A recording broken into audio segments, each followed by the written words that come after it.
사랑하는 성도 여러분, 그리고 진리의 말씀을 사모하여 이 자리에 함께하신 모든 분들께 우리 주 예수 그리스도의 은혜와 평강이 넘치시기를 기도합니다. 오늘 말씀을 시작하기에 앞서 이 귀한 진리의 말씀이 더 널리 퍼져나갈 수 있도록 잠시 시간을 내주시길 부탁드립니다. 여러분께서 눌러주시는 구독과 좋아요는 단순히 숫자를 늘리는 것이 아니라 아직 어둠 속에 있는 영혼들에게 생명의 빛을 전하는 귀한 사역에 동참이 됩니다. 이 영상을 통해 한 영혼이라도 더 주님께 돌아오기를 소망하며 여러분의 삶에 하나님의 크신 축복이 함께하기를 간절히 기도합니다. 우리에게는 아주 익숙한 찬송가가 있습니다. 바로 아이작 와츠의 기쁘다 구주 오셨네입니다. 성탄절이 되면 전 세계 모든 교회에서 심지어는 세상의 거리에서도 울려 퍼지는 노래이지요.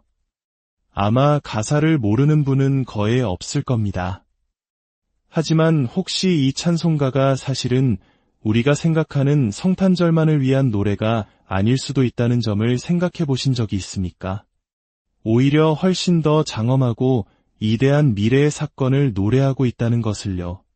가사를 한번 깊이 음미해 보겠습니다.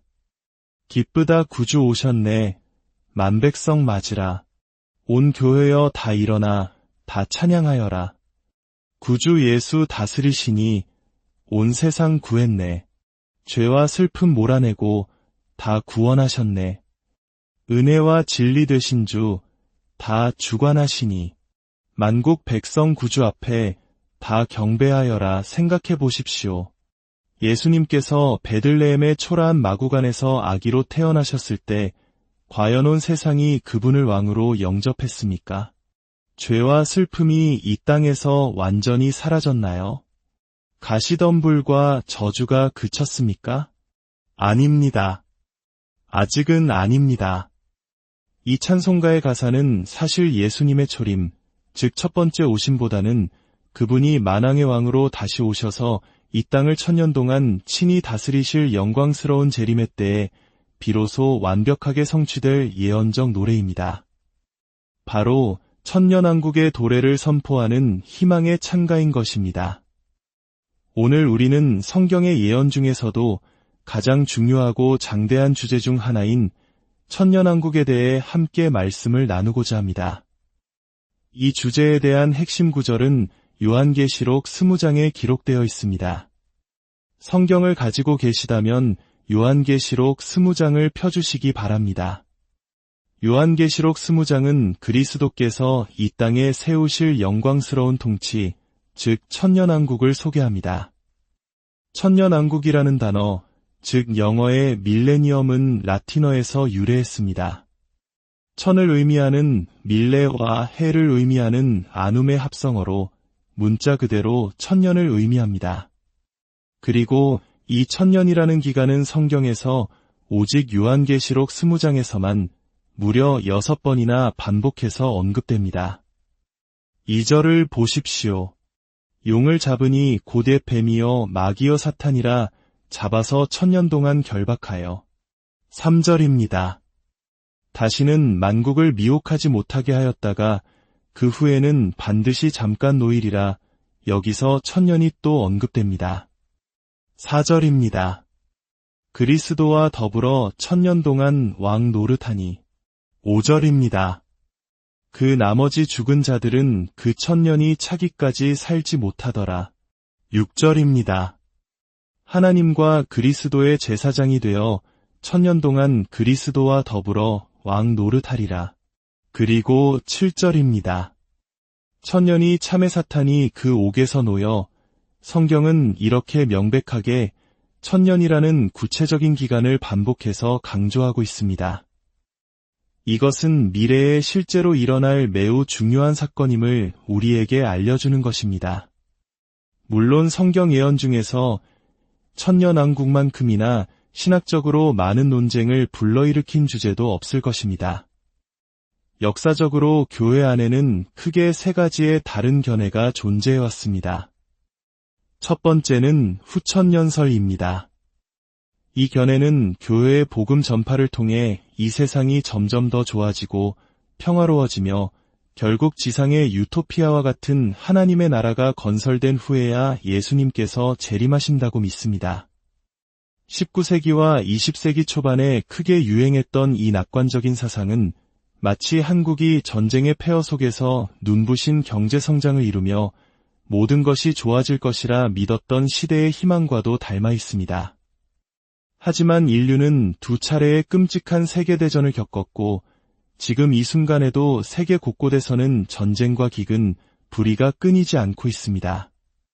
세상은 점점 더 좋아지는 것이 아니라 오히려 성경의 예언대로 악해지고 있음을 우리는 목도하고 있습니다. 두 번째는 무천년설입니다. 이 견해는 요한계시록의 천년을 문자적인 기간이 아닌 예수님의 초림부터 재림까지의 전체 교회 시대를 상징하는 것으로 해석합니다. 즉, 지금 우리가 바로 그 영적인 천년왕국 시대에 살고 있으며 성도들이 그리스도와 함께 영적으로 세상을 다스리고 있다고 주장합니다. 사랑하는 여러분, 만약 지금 이 시대가 성경이 약속한 그 영광스러운 천년왕국이라면 우리에게 무슨 소망이 남아있겠습니까? 이것이 최선이라면 우리는 얼마나 비참한 존재입니까? 성경이 예언한 평화와 번영, 공의와 거룩함은 지금 이 시대에서 찾아보기 어렵습니다. 오히려 정반대의 현상들이 일어나고 있습니다. 무천년설은 성경의 수많은 예언들을 영적으로, 상징적으로 해석해야만 성립될 수 있는 한계를 가집니다. 그리고 마지막 세 번째는 초대교회 교부들로부터 가장 오래되고 폭넓게 지지받아온 전천년설입니다. 저 또한 이 견해가 성경을 가장 정확하고 문자적으로 해석한 것이라고 굳게 믿습니다. 전천년설은 예수 그리스도께서 이 땅에 물리적으로 영광스럽게 재림하셔서 모든 악의 세력을 심판하시고 그 후에 이 땅 위에 문자 그대로 천년 동안 평화의 왕국을 세워 친히 다스리신다고 가르칩니다. 성경의 시간표를 정리해보면 이렇습니다. 구약시대가 있었고 예수님의 십자가 사건과 부활이 있었습니다. 그리고 지금 우리가 사는 교회 시대가 이어지고 있습니다. 이 교회 시대의 끝에 성도들이 하늘로 들림받는 휴거 사건이 있을 것이고 그 후 지상에는 7년 대환난이라는 전무후무한 고통의 시간이 찾아옵니다. 그리고 이 환난의 끝에 예수님께서 지상으로 재림하셔서 모든 것을 바로잡으시고 마침내 천년왕국을 시작하시는 것입니다. 그리고 천년왕국이 끝난 후에는 새 하늘과 새 땅, 즉 영원한 천국으로 이어지게 됩니다. 그렇다면 하나님께서는 이 천년왕국이라는 기간을 계획하셨을까요? 그냥 곧바로 영원한 천국으로 들어가면 되지 않을까요? 여기에는 아주 중요한 4가지 목적이 있습니다. 첫째, 하나님의 백성에게 보상을 주시기 위함입니다. 성경은 구약과 신약을 막론하고 이 땅에서 신실하게 주님을 섬긴 자들에게 주어질 상급에 대해 수없이 약속하고 있습니다. 이사야 40장 10절은 보라 상급이 그에게 있고 보응이 그의 앞에 있으며 라고 말씀합니다. 요한계시록 22장 12절에서는 예수님께서 친히 보라 내가 속히 오리니 내가 줄 상이 내게 있어 각 사람에게 그가 행한 대로 갚아주리라고 약속하셨습니다. 천년왕국은 바로 이 약속이 실현되는 무대입니다. 우리는 이 땅에서 주님을 섬긴 충성도에 따라 그리스도와 함께 이 땅을 다스리는 영광스러운 직분을 맡게 될 것입니다. 단순히 쉬는 것이 상급이 아니라 더 큰 책임과 능력으로 주님을 섬기는 것이 바로 하나님이 주시는 진정한 상급입니다. 상상해 보십시오.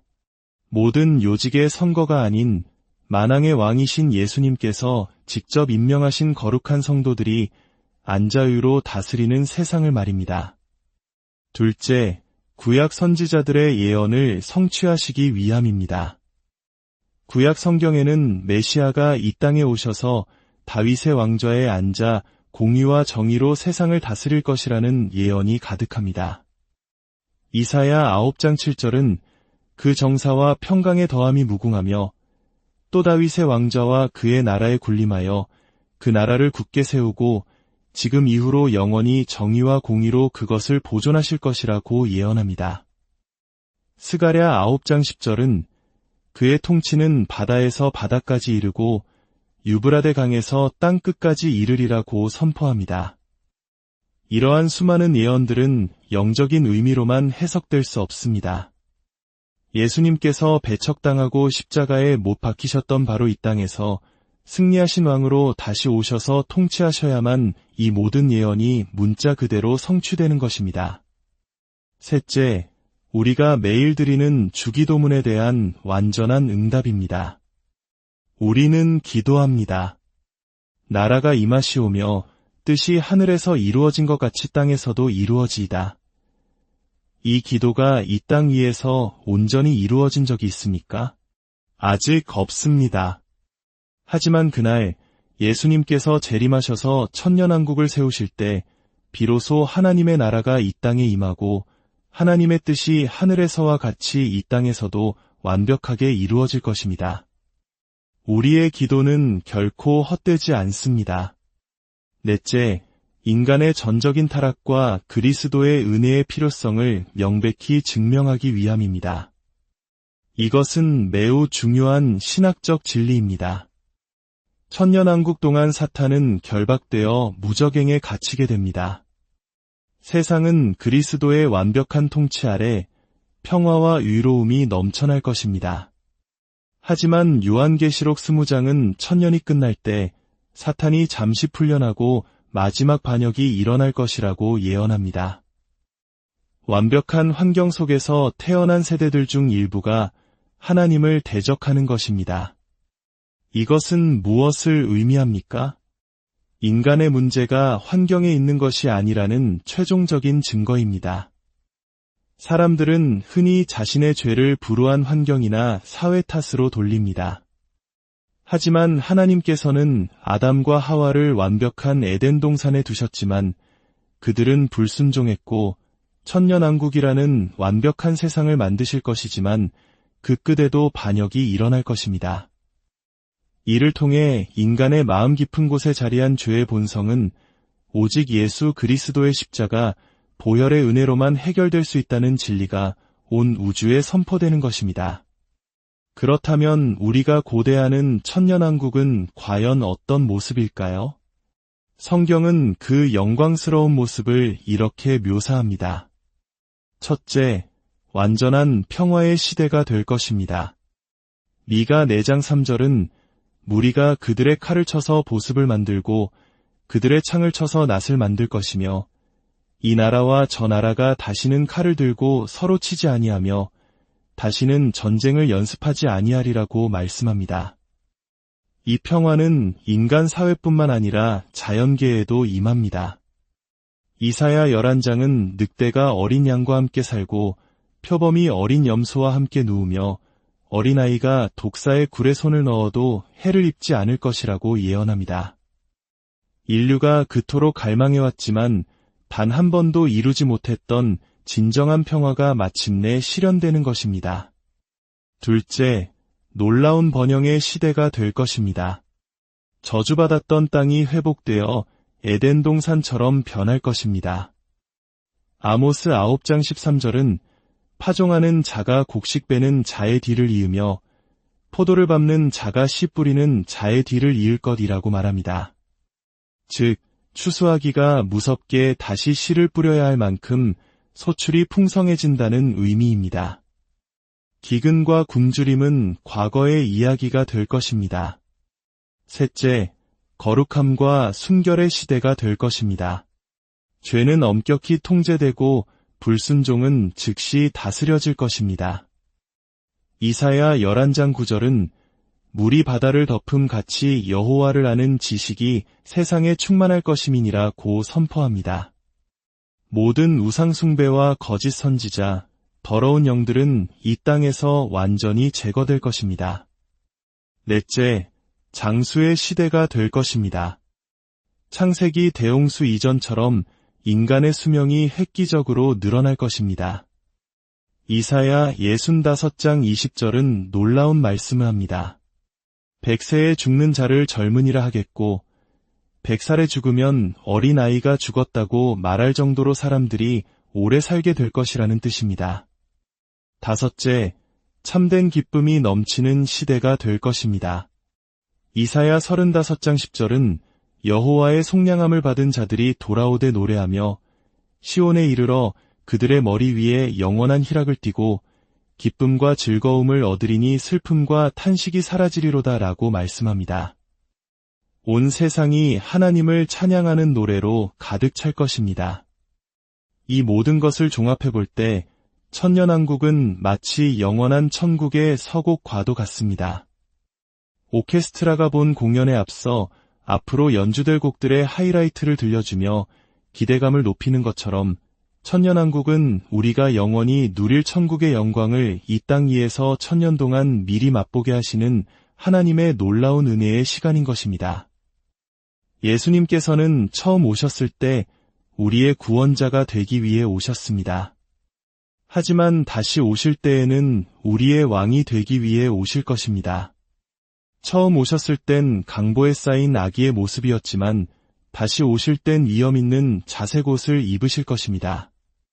처음 오셨을 땐 머리둘 곧조차 없는 나그네셨지만 다시 오실 땐 만물의 상속자로 오실 것입니다.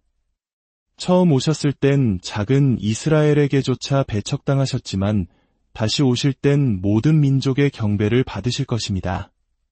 처음 오셨을 땐 갈대로 맞으시고 조롱당하셨지만 다시 오실 땐 철장으로 만국을 다스리실 것입니다. 처음 오셨을 땐 가시 면류관을 쓰셨지만 다시 오실 땐 영광의 금 면류관을 쓰실 것입니다. 처음 오셨을 땐 무덤에 누우셨지만 다시 오실 땐 영원한 보좌에 앉으실 것입니다. 만왕의 왕, 만주의 주, 바로 우리 예수님이십니다. 말씀을 맺겠습니다. 빌립보서 2장 10절과 11절은 이렇게 선포합니다. 하늘에 있는 자들과 땅에 있는 자들과 땅 아래에 있는 자들로 모든 무릎을 예수의 이름에 꿇게 하시고 모든 입으로 예수 그리스도를 주라 시인하여 하나님 아버지께 영광을 돌리게 하셨느니라. 이 말씀은 우리에게 중요한 선택을 요구합니다. 언젠가 모든 피조물은 예외 없이 예수님 앞에 무릎 꿇고 그분을 주님이라 고백하게 될 것입니다. 문제는 언제 그리고 어떻게 무릎을 꿇느냐입니다. 지금 이 은혜의 때에 자발적으로 사랑과 감사의 마음으로 그분 앞에 무릎을 꿇고 구원자여 나의 왕으로 영접할 것인가? 아니면 마지막 심판의 날에 어쩔 수 없이 아무런 소망도 없이 두려움 속에서 강제로 무릎을 꿇을 것인가? 선택은 우리 각자의 몫입니다. 부디 이 말씀을 듣는 모든 분들이 오늘 지금 이 순간 왕으로 다시 오실 예수 그리스도 앞에 겸손히 무릎 꿇고 여러분의 마음의 보좌에 그분을 왕으로 모시기를 축원합니다. 그리하여 장차 도래할 저 영광스러운 천년왕국에서 주님과 함께 왕 노릇하며 영원한 기쁨을 누리는 복된 성도님들이 다 되시기를 우리 주 예수 그리스도의 이름으로 간절히 축원합니다.